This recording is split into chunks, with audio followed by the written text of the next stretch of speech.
Assalamualaikum warahmatullahi wabarakatuh. Bismillah, alhamdulillah, wassalatu wassalamu ala rasulillah Sayyidina Muhammad ibn Abdullah wa ala alihi wa ashabihi wa mawalah wa la hawla wa la quwwata illa billah, amma ba'du. Alhamdulillahirabbil alamin. Kita bertemu kembali di kajian Ramadan kitab Arba'in Nawawi yang kita laksanakan setiap hari di bulan suci Ramadan. Mudah-mudahan kita tetap sehat, mudah-mudahan kita tetap semangat, dan mudah-mudahan kita tetap dalam naungan rahmat Allah Subhanahu wa Ta'ala. Seperti biasa, kita mulai kajian ini dengan pembacaan suratul Fatihah untuk pengarang kitab, untuk guru-guru kita, untuk kedua orang tua kita.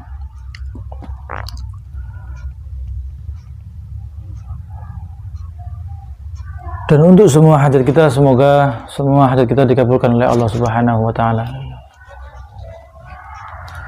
Al-Fatihah. A'udzubillahi minasyaitonirrajim. Bismillahirrahmanirrahim. Alhamdulillahirabbil alamin arrahmanir rahim maliki yaumiddin.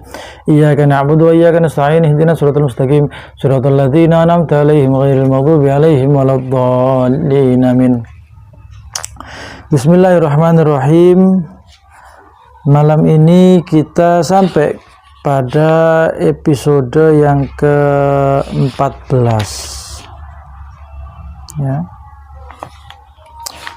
Di episode ke-14 ini, atau di malam ke-14 bulan Ramadan ini, kita belajar hadis yang ke-27.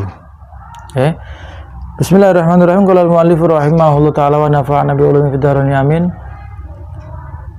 Mohon maaf untuk malam ini masih belum ada banner atau background, karena sekali lagi kita waktunya berkejar-kejaran. Kita berusaha untuk menyempatkan, kita senantiasa berusaha untuk mengejar waktu sebisa mungkin. Harapannya cuma satu, mudah-mudahan kita mendapatkan ilmu yang bermanfaat, amin. Al-hadits sabi' wal 20, hadis yang ke-27, anin Nawas bin Sam'an radhiyallahu anhu, dari Nawas bin Sam'an, anin Nabi sallallahu alaihi wasallam, dari Nabi Muhammad sallallahu alaihi wasallam, qol, beliau dawuh, al-birru husnul khuluq wal ismu ma haka fi nafsik wa karihta ayat toli alaihi nas. Al-birru, dawuh Kanjeng Nabi, al-birru, kebaikan itu adalah husnul khuluq. Yang disebut dengan kebaikan, semua kebaikan itu adalah dilandaskan atau didasarkan kepada akhlak yang baik atau budi pekerti yang baik. Tidak ada satu kebaikan pun yang dikerjakan atas dasar akhlak yang buruk atau adab yang buruk. Tidak ada. Ketika kita melakukan kebaikan, pasti itu berwujud atau berbentuk akhlak yang baik. Kebaikan dalam hal apa saja, baik dengan orang lain, baik dengan diri sendiri, itu pasti dikerjakan dengan husnul khuluq atau akhlak yang baik. Ketika akhlak kita tidak baik, maka kita tidak akan mendapatkan tidak akan mendapatkan al-birru, tidak akan masuk kepada yang namanya kebaikan. Wal ithmu, keburukan atau dosa atau kekeliruan, ya, itu mahaka fi nafsik wa karihta ayat tali alaihin nas. Keburukan atau dosa itu adalah apa-apa atau apa saja yang membuat hati kita itu menjadi gelisah, membuat hati kita itu menjadi tidak tenang, dan kita tidak mau, ya, dan kita tidak senang kalau hal itu dilihat oleh orang lain. Jadi yang disebut dengan keburukan atau sesuatu yang bernilai dosa, itu adalah sesuatu apapun itu yang membuat hati kita itu tidak tenang. yang membuat hati kita itu tidak tidak tenang, ya tidak senang. Kemudian kita tidak senang hal itu kalau dilihat oleh orang lain. Nggak ada orang senang melakukan maksiat kemudian dilihat-lihatkan sama orang, itu seharusnya nggak ada. Dia nggak senang. Kalau ada orang bermaksiat, mengerjakan dosa, kemudian ditunjuk-tunjukkan kepada orang, ditampilkan di hadapan orang, maka dia sakit. Maka dia termasuk orang yang sakit, maka harus diobati. Orang sakit harus berobat, harus diobati. Rawahu Muslim. Dari Wabisah bin Ma'bad radhiyallahu an, beliau menyampaikan, ataitu Rasulullah sallallahu alaihi wasallam. Saya sowan kepada Rasulullah. Saya mendatangi kepada Rasulullah. Faqal, kemudian Rasulullah bersabda, "Ji'ta tas'alu 'anil birri awil itsm?" Kamu datang kepadaku ini, apakah kamu datang kepadaku ini mau bertanya tentang kebaikan dan keburukan? Apakah engkau datang sowan kepadaku ini kati takon masalah api ambek elek tah? Ngaten kira-kira. Qultu na'am. Kemudian saya menjawab, kata beliau, "Na'am, iya ya Rasulullah. Saya ingin bertanya kepada engkau tentang apa itu kebaikan dan apa itu keburukan. Nopo niku sesuatu yang berpahala, nopo niku sesuatu yang bernilai dosa." Qala, Rasulullah menjawab, "Istafti qalbak."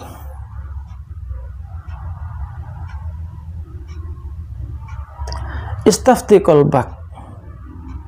Rasulullah menjawab, istafti qalbak. Mintalah petunjuk kepada hatimu. Mintalah nasihat kepada hatimu. Jaluk fatwa dhewe nang hatimu. Tanyakan kepada hatimu, albirru ma atma'annat ilaihin nafsu watma'anna ilaihil galbu.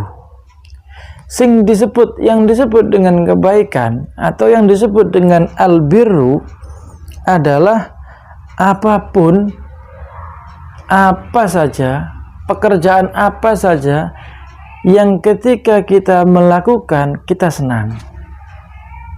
Hal apa saja yang membuat hati kita itu condong kepadanya. Hal apa saja yang ketika kita kerjakan itu kita senang dan kita ingin mengerjakan. Nah, kita itu merasa condong kepada hal itu. Misalkan bersedekah, misalkan seperti kemarin kita membahas masalah sedekah. Kita senang melakukan sedekah ini, senang, kepengen sedekah tok. Maka itu bernilai kebaikan. Akan tetapi ketika itu terdapat banyak paksaan atau ada paksaan, maka tidak ada kebaikan di situ. Paksaan itu artinya dia nggak senang bersedekah, dia tidak suka membaca sholawat, dia tidak suka membaca kalimat-kalimat thayyibah. Ya, saya mohon maaf, gerak-gerak lagi ambaynya lagi kumat, mohon doanya mudah-mudahan cepat sembuh. Watma'anna ilaihil qalb, dan hati ini merasa damai gitu loh. Ketika kita mengerjakan itu tenang itu, maka itu nilainya kebaikan. Ketika kita sholat, ketika kita bersolawat, ketika kita membaca tasbih, membaca tahmid, ketika kita ketika kita berbuat kebaikan, menolong orang, menolong teman, menolong tetangga, kemudian kita senang, maka itu nilainya adalah kebaikan. Wal itsmu, sedangkan dosa atau sesuatu yang bernilai keburukan itu adalah ma haka fin nafsi wa taraddada fis sadri. Adalah apapun yang membuat hati kita ini terganggu, membuat hati kita ini ada yang mengganjal di hati kita, berarti itu ada nilai keburukan. Kalau hati kita ini terganjal, maksudnya itu nggak tenang. Hati terganjal ini kita tidak tenang dalam melakukannya. Kemudian ketika kita setelah melakukannya, kemudian kita kepikiran, kita nggak tenang, maka disitulah bukti nilai nilai keburukannya. Wa taraddada fi sadri, dan membuat kita ragu. Apapun yang membuat kita ragu, maka itu adalah salah satu bukti ketidakbaikan. Keraguan apa saja, keraguan terhadap apa saja, ragu berbuat baik, ragu melakukan sesuatu, ragu pergi kemanapun, itu adalah bukti ketidakbaikan. Maka ketika jenengan ragu, maka tinggalkan. Seperti yang kita pelajari sebelumnya, dak mayaribuk ila malayaribuk, tinggalkan keraguan. Kalau jenengan ragu, tinggalkan saja, jangan dikerjakan. Wa in aftakan nas wa aftauka, wa in aftakan nasu wa aftauka. Meskipun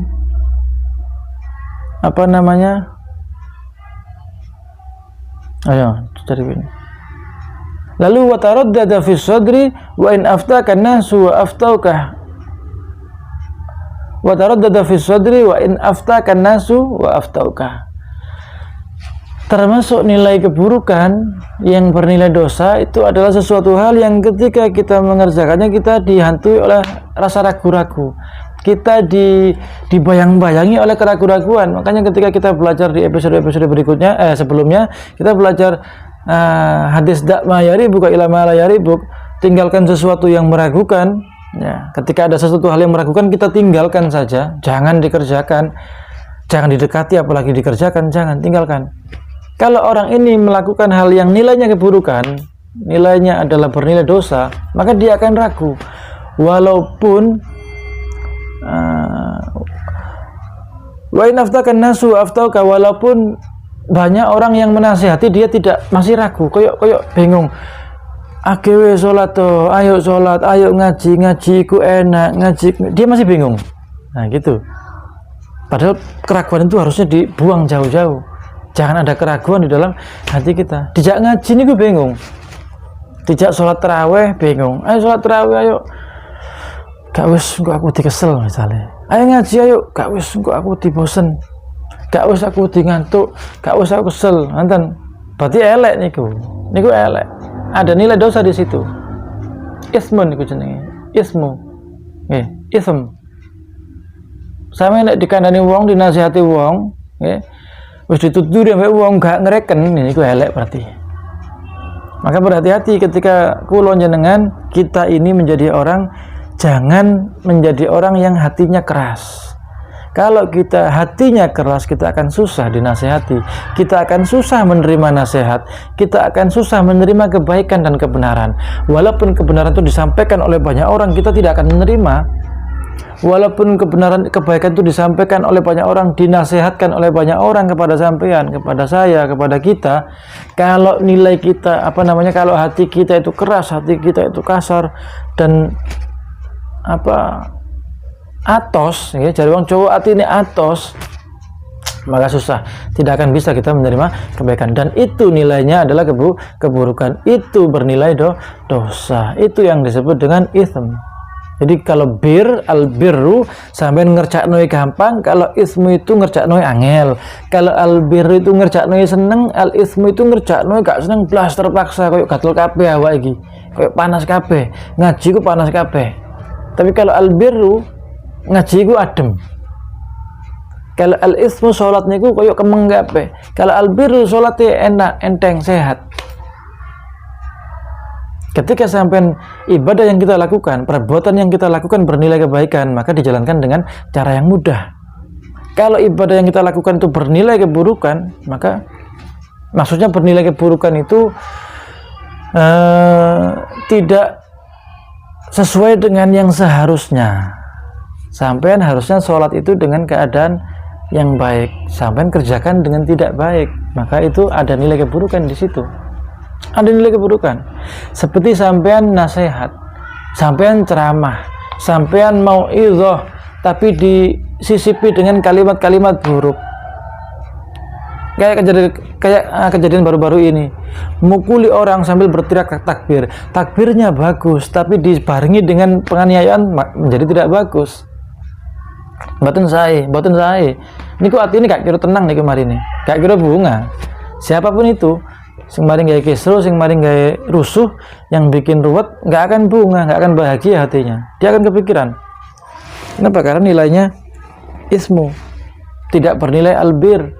Banyak sekali manusia tertipu, banyak sekali manusia terkena hurur, dikira kebaikan, sebenarnya tidak, dikira keburukan, sebenarnya malah baik. Lalu bagaimana? Jaga hati, kontrol hati kita, hadapkan selalu hati kita kepada Allah Subhanahu wa Ta'ala. Dengan cara apa? Dengan cara memperbanyak zikir, dengan cara memperbanyak kalimat-kalimat thayyibah, dengan cara memperbanyak membiasakan diri dengan kebiasaan-kebiasaan yang baik. Insya Allah semuanya akan bernilai kebaikan. Dan ketika semua yang kita lakukan bernilai kebaikan, kita akan selaras sejalan dengan ridhonya Allah Subhanahu wa Ta'ala. Mudah-mudahan. Amin. Allahumma amin. Haditsun hasan rawainahu fi musnad al-imamain Ahmad ibn Hanbal wa Darimi bi isnadin hasan. Di hadis yang ke-27 ini kita belajar tentang apa itu kebaikan. Kita belajar tentang apa itu keburukan. Agar apa? Agar kita tidak salah menilai, agar kita tidak salah memilih dan memilah. Oh, sing api iku berarti sing gari ati iki tenang. Sing elek iku lek tak lakoni iku ati iki enggak karu-karuan. Oh, yang baik itu ketika kita kerjakan kita ada kecondongan untuk semakin menambah kebaikan. Mari ngaji nggih, salatnya tambah rajin, posone tambah rajin, berarti ngajinya bernilai kebaikan. Sampai mari ngaji kemudian gendaan sir-siran, oh ngaji ini ngaji apa? Niatnya bagaimana?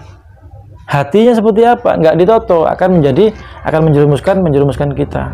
Sampai ngaji tapi bengok-bengok, sampai ngaji tapi ngilokno wong, ya bernilai keburukan. Ngaji delok wong niki apik, ngaji delok wong niki apa jenenge nyepuro, ngaji delok wong niki delok sing apik-apik tok. Nah, maka niku insya Allah bernilai kebaikan. Mudah-mudahan bisa dipahami dan bisa kita amalkan dalam kehidupan sehari-hari. Berikutnya al-haditsus tsaminu wal 'ishrun, hadis yang ke-28. Hadis yang ke-28 ini an Abi Najihil Irbad bin Sariyah radhiyallahu an.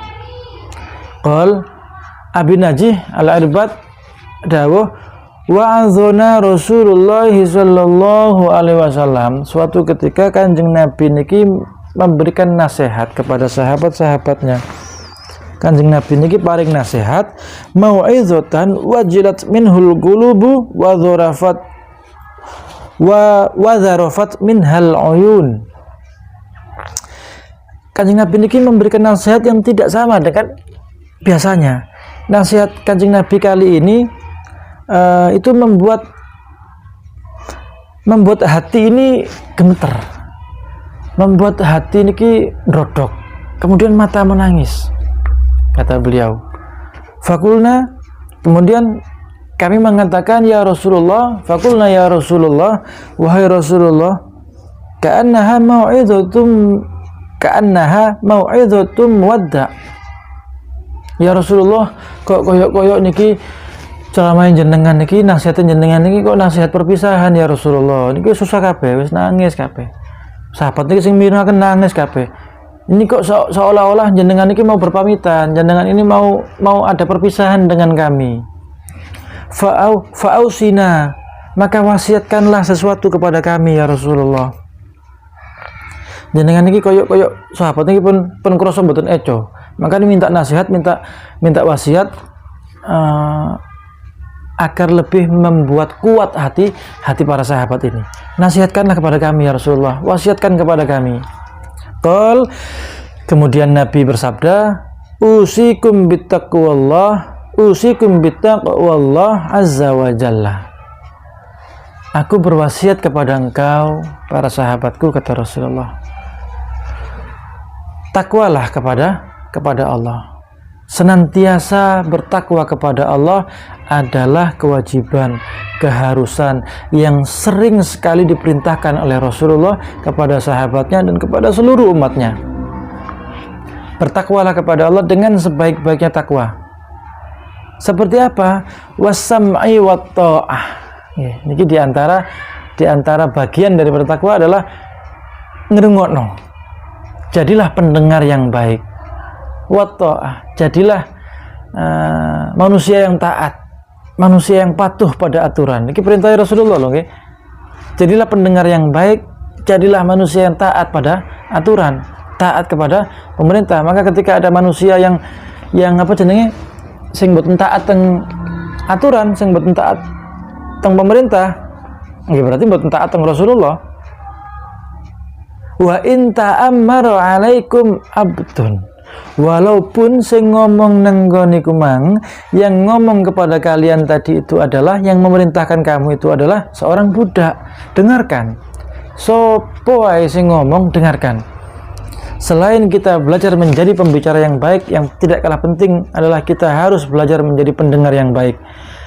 Ketika kita mampu menjadi pendengar yang baik, kita akan insya Allah lebih mudah melakukan ketaatan. Kita akan lebih mudah patuh terhadap apapun, terhadap aturan yang berlaku. Kalau sampean gak gelem ngrungokno ya angel, nurut ya angel, patuhnya angel. Fa innahu man ya'ish minkum fasayara ikhtilafan katsiran fa 'alaikum bisunnati wa sunnatil khulafa'ir rasyidin al mahdiyyin addu 'alaiha bin nawajidhi wa iyyakum wa muhdatsatil umur fa inna kulla bid'atin dhalalah. Rawahu Abu Dawud wa Tirmidzi wa qala haditsun hasan. Sebab kata Rasulullah melanjutkan di dalam wasiatnya, sesungguhnya orang-orang setelahku nanti, setelah aku meninggal, setelah aku wafat, setelah Kanjeng Nabi sedo, Kanjeng Nabi menyampaikan sak mariku iki kalian akan diisi dengan atau dikelilingi dengan orang-orang yang banyak sekali menemukan perselisihan. Kalian akan menemukan banyak sekali perbedaan, banyak sekali perselisihan, banyak sekali ketidakcocokan, banyak sekali kekhilafan. Betul sekali, dan terjadi apalagi di akhir zaman ini. Banyak sekali nggak cocok niku. Oke. Ojo, jangan jauh-jauh muslim dengan non muslim nggih. Muslim dengan muslim saja. Mungkin lebih umum niku. Nahdliyin dengan Nahdliyin saja. Sesama dengan sesama Nahdliyin. Iki wong NU, iki ya wong NU. Iki wong Muhammadiyah, iki ya wong Muhammadiyah. Iki wong Persis, iki ya wong Persis. Iku masih banyak menemukan ketidakcocokan dan perselisihan. Lek gak cocok, ilo-iloan. Gak cocok sikut-sikutan. Gak cocok jambak-jambakan. Maka hati-hati, ingat pesannya Kanjeng Nabi, ingat wasiatnya Rasulullah.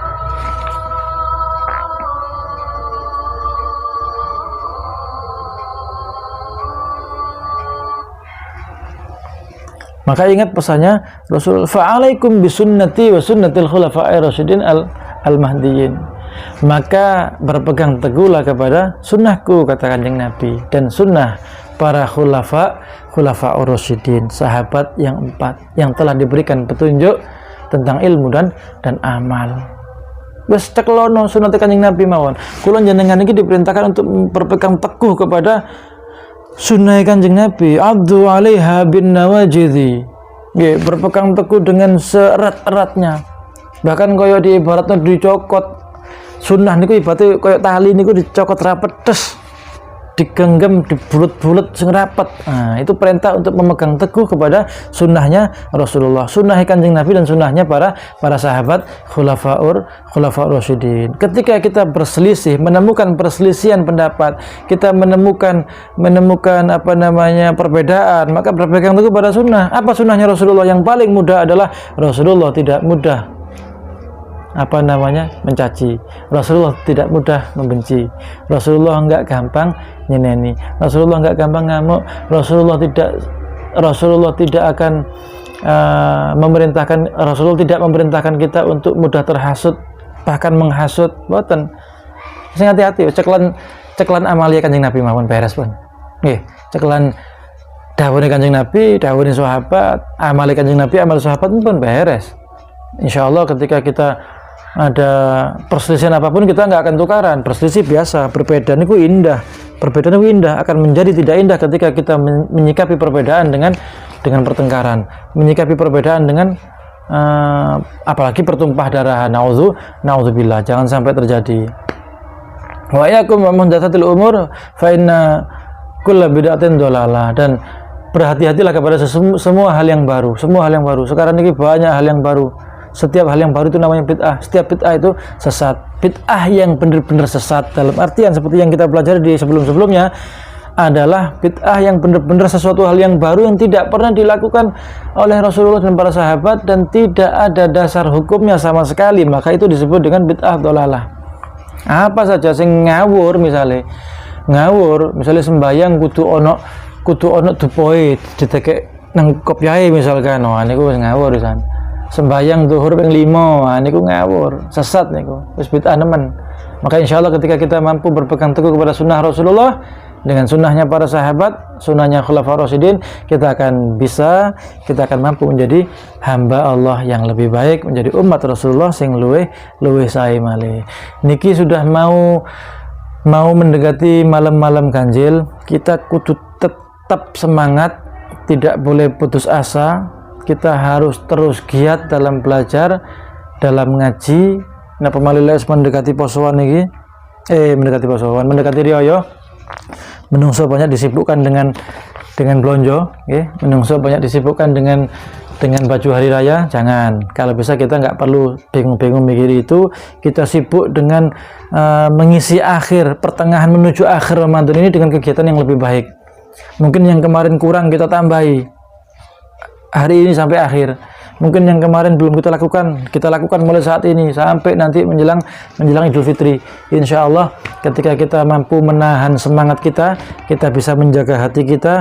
Insya Allah apa saja yang kita lakukan itu semuanya akan bernilai kebaikan, bernilai ibadah, dan akan mendapatkan balasan yang jauh lebih baik dari Allah Subhanahu wa Ta'ala. Amin.